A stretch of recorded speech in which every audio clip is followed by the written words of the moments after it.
Released on this day in 1968, it's The Great Silence.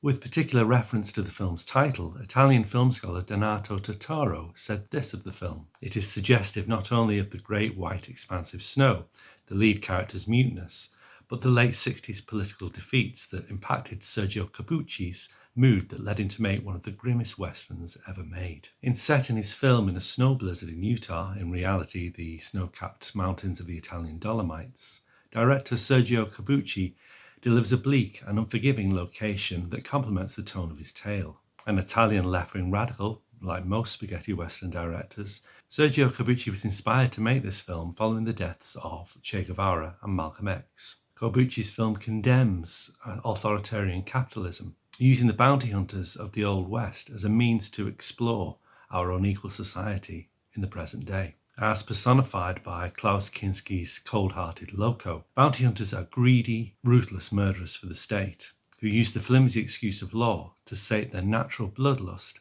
and monetary avarice. Elsewhere, the banker Polycut, played by Luigi Pistilli, is also a clear example of the wholly immoral nature of authority figures who may otherwise be sainted in several Hollywood westerns. Our sympathies here lie with the outlaws, those disenfranchised people who turn to crime because the society is too stacked against them to give them a fair deal. These outlaws turn to a mute gunslinger known as Silence, played by Jean-Louis Trintignant, to fight their corner. Apart from these cold-hearted antagonists of capitalism and the sympathetic outlaws that we get behind, Corbucci must be praised for his use of strong female protagonists too. In particular, black actress Vanetta McGee's memorable turn as the vengeful Pauline.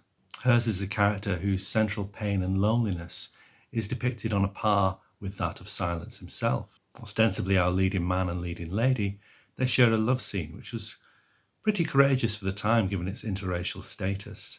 Tellingly, it was the only love scene that Corbucci ever included in any of his work in this genre.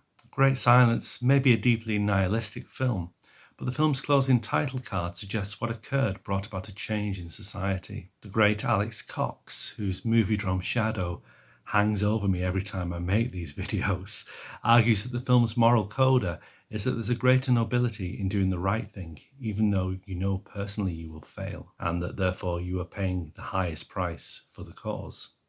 Again, you can see why people like Che Guevara and Malcolm X influenced this film. Whilst Corbucci ends his tale on this small crumb of comfort, we perhaps only need to look at the world that we're living in now to see that that comfort hasn't really arrived. Personally, I believe that parallels can be drawn with the divisive here and now and the morally repugnant nature at the heart of many politically charged spaghetti westerns. Our society hasn't received the change hinted at by Corbucci in the credits here. Capitalism still exists, sadly. We are IndieMDB for all things indie.